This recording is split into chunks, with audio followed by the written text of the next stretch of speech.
Alors, habite une petite maison, le transforme en véritable loft. Du côté de chez vous, vous invite à découvrir le hangar.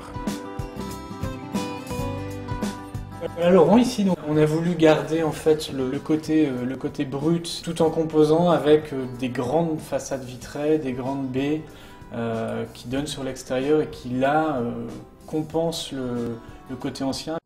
Toujours une recherche dans ce merveilleux loft sur les matériaux. Alors les façades sont très belles. Qu'est-ce que c'est Alors c'est du MDF qui est teint dans la masse. Ça permet d'éviter tout ce qui est traces de gras et traces de doigts des enfants notamment. Ici on est dans l'espace un peu salon. D'où viennent toutes ces boiseries, toutes ces portes? Comment vous avez récupéré tout ça? Alors les portes viennent d'une ancienne école. Elles ont été décapées et replacées comme ça. Dans cet espace.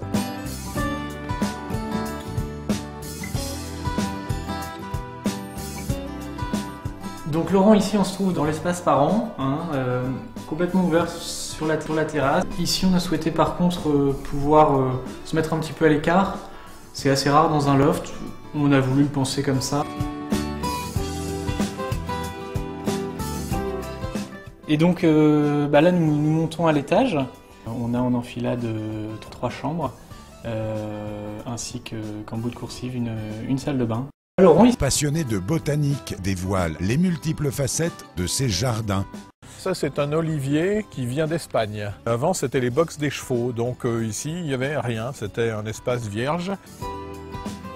Un petit potager qui est plus décoratif que productif. Il y a des courgettes, des tomates, beaucoup de tomates cerises. On a créé des terrasses et puis on l'a un petit peu encastré par rapport au nord. Il y a beaucoup de plantes autour. Alors évidemment, c'est pas facile à entretenir parce que ça amène des feuilles, des fleurs fanées. Je préfère avoir pas mal de plantes autour, même si c'est difficile à nettoyer.